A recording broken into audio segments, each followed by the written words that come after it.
కృష్ణా జిల్లా గన్నవరం నియోజకవర్గంలోని బాపులపాడు మండలం మల్లవలిలో ఈగల్ యాంటీ నార్కోటిక్స్ ఐపీఎస్ అధికారుల ఆధ్వర్యంలో నో డ్రగ్స్ నో టెన్షన్ అవగాహన కార్యక్రమం నిర్వహించబడింది.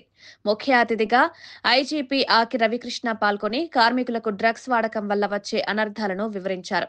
ఇతర రాష్ట్రాల నుంచి వచ్చిన 34 లక్షల మంది కార్మికులు ఏపీలో ఉపాధి పొందుతున్నారని, వారికి ఎన్డీపీఎస్ చట్టం పట్ల అవగాహన కల్పించాల్సిన అవసరం ఉందన్నారు.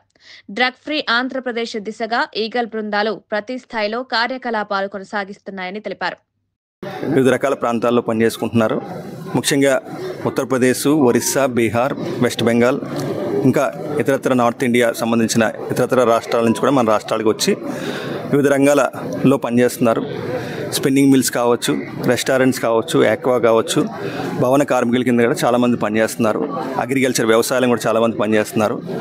ఎవరైతే ఇతర ప్రాంతాల నుంచి వస్తున్నారో వాళ్ళందరికీ కూడా ఈ గంజాయి వల్ల వచ్చే అనర్థాలు, గంజాయి డ్రగ్స్ వల్ల ఎన్డీపీఎస్ చట్టం గురించి, ఎన్డీపీఎస్ చట్టంలోని వాళ్ళు అరెస్ట్ అయితే బెయిల్ దొరకదని, 10 నుంచి 20 సంవత్సరాలు జైలు శిక్ష పడుతుందని, అదేవిధంగా భవిష్యత్తులో వాళ్ళకి ఎక్కడ ఉద్యోగాలు దొరకమని చెప్పేసి వాళ్ళకి చెప్పడం జరుగుతుంది.